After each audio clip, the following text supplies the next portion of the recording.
Do you think in a world where people do discount agency fees daily? Are you a real estate broker? And you live in a world and every day you see people discounting agency fees. Buyers and sellers are fighting with you to reduce your agency fee. At the same time, you live kickbacks every day. And for people who don't know what is kickbacks, although I doubt you're in real estate and don't know what is kickbacks, kickbacks is when an agent decides to give a customer part of the commission back so that that customer purchases from him. And mostly it's done with developer purchases. Now, let's remember one thing that is a principle. The minute you discount the fee, you are valued, or you've been able to present value that is lower than what you should have been able to present. If you're an agent, you need to start understanding that the value you do represent in a secondary market sale is more than a key holder's value. Now, if you're only representing that value, even a 1% is too much for you. If you're representing the value of what a real estate broker, a consultant should really represent, then the 2% is very little for you. Let's start by representing value to buyers and to sellers, to all parties involved in the transaction. Do your job in a professional manner that people are happy to pay you your fee.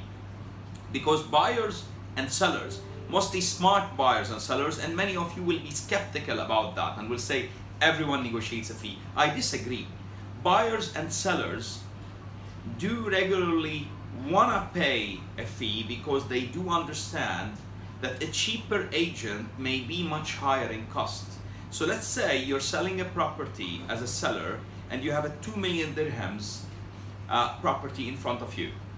A 2 million dirhams property with a bad agent can be negotiated down or discounted down to 1.8 because the agent's view to the property is it would only sell if it's the cheapest in the market, and the only strategy I should take is negotiating the price down, convincing the seller that he should sell for less. So you saving a 50,000 dirhams of his fee and going for a cheaper agent may end you up in a situation where it would cost you much more in value and much more in services. There's many other risks other than lower price achievement. There's plenty of other risks. So, if you're an agent, do what's right. Present value. If you're a buyer or seller, don't cut corners. You wouldn't go to a cheap doctor just because he's cheaper than others. Regularly, you want to go to the best doctor possible. Now, if you're an agent and you're faced by a kickback, it would be great that you turn around and say, unfortunately, no, I will not give a kickback. Let the other agent give a kickback if he wants to. If he values his services at 0.5%, it's his problem. I will not give a kickback, and I will not sell to a customer who just wants to buy from me because I have given a kickback. And if the other agent is able to purchase my transaction for 3/4 of the commission that I would have made, let him do. It's tough to do so. But as a principle, if the majority of us start doing it, you will all of a sudden see very few people asking for it. You remember, you spoil your own market.